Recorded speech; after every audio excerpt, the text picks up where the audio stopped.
Today we're going to be listening to a short piece by Italian composer Franco Donatoni. It's called Lumen, and it's a Pierrot Ensemble piece from 1975. Now this is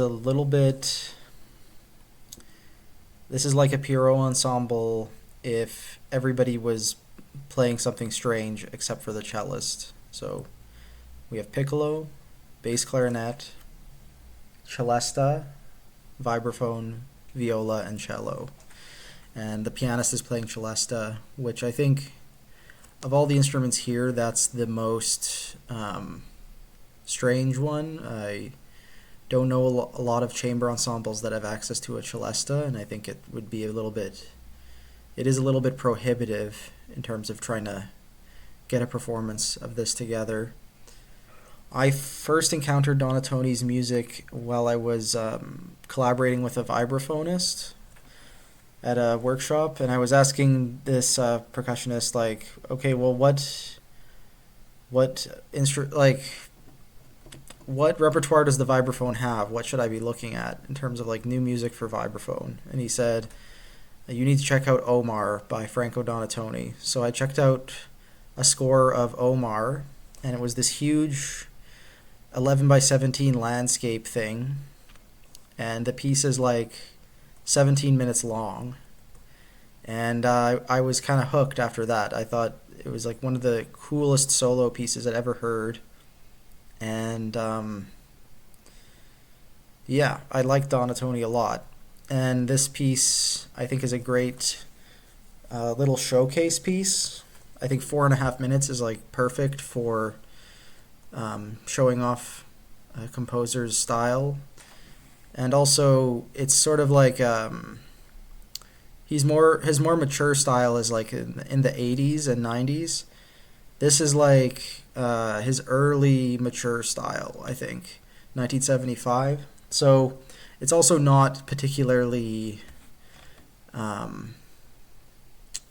it's not as challenging to listen to as some of his later stuff, but it has all of the same elements and gestures. It's all there. So, oh yeah, I was gonna also say that there's a good article about this piece in an issue of Perspectives of New Music. I think it's like the 2016 issue or something. Yeah, this is it. Shedding Light on Donatoni's Lumen. So in an academic sense, this is a well-known piece, and maybe that's why it's coincidental, but I got into his music around the same time that this article was written. So maybe people were just talking about him a lot around 2016. I'm not sure. It's so cute. It's so fun, and it's so accessible. I feel like. Yeah, it just begs to be listened to again. It's one of those pieces where you just want to hear it over and over. Yeah, what to say about it that hasn't already been said? I think that one thing I noticed on this listen that I haven't noticed before is his strategic use of the vibraphone. Like, the vibraphone has an important role in the intro, and it has an important role in the climax towards the end afterwards. But there's actually quite a large portion of the piece without any vibes at all, where the celesta is just going. And I think that's interesting use of the ensemble. In such a short piece, you would expect most people to be performing all the time. But he has this like 1 minute intro that has no wins, and then he has like another 2 minutes or something without vibes. So yeah, I think it has interesting little coda here, which is kind of cut off from the rest of the piece, and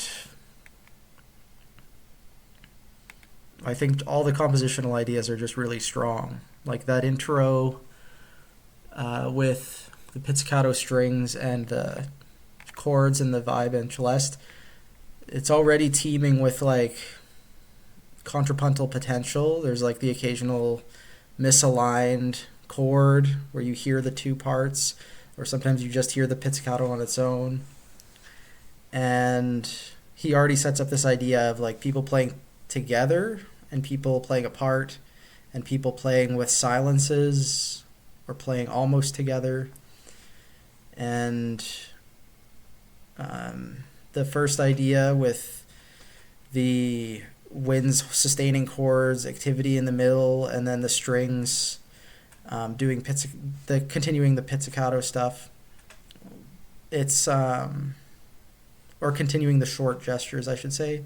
It's like classic Pierrot Ensemble writing, just splitting up the ensemble into 3 layers, the 3 families, and enjoying that feature of the ensemble.